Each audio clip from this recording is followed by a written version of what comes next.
Pour la première fois dans le monde, pas moins de 55 sculptures monumentales d'un même artiste sont exposées dans une ville.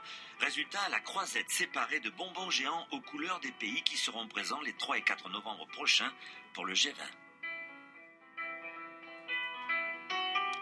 Chaque pays a son identité, donc les drapeaux, chaque pays est extrêmement fier de son pays, de son drapeau. Les couleurs sont fantastiques et diffèrent selon les nations.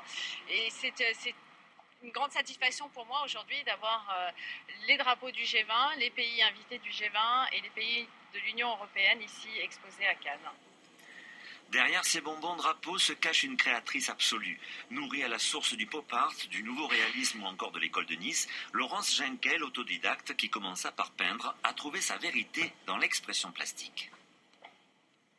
Je fais déjà tout en croquis et ensuite j'essaie donc en assemblage de pouvoir retranscrire mes émotions au travers les pièces. Donc ça peut être plus ou moins sensuel, plus ou moins violent, c'est des pièces qui sont chacune différentes. Attention Marcel, vas-y. Des œuvres différentes scellées par une frustration d'enfance qu'elle a voulu exorciser, les bonbons.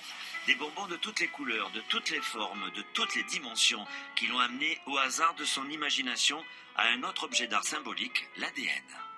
En superposant 2 spirales l'une sur l'autre, j'ai eu une révélation.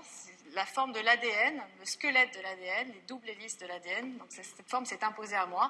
Et en cherchant plus loin, dans l'ADN, il y a du sucre. Donc on a évidemment un lien direct avec mon bonbon. Sans compter que le chromosome, c'est une forme, donc un X. Les 2 X l'un sur l'autre, on retrouve aussi le squelette de mon bonbon. L'ADN comme une identité éternelle pour fixer le chemin d'un patrimoine génétique unique. Unique comme chacune des œuvres de l'artiste, unique comme chaque personne, unique comme chaque nation qui viendra à Cannes dans quelques mois.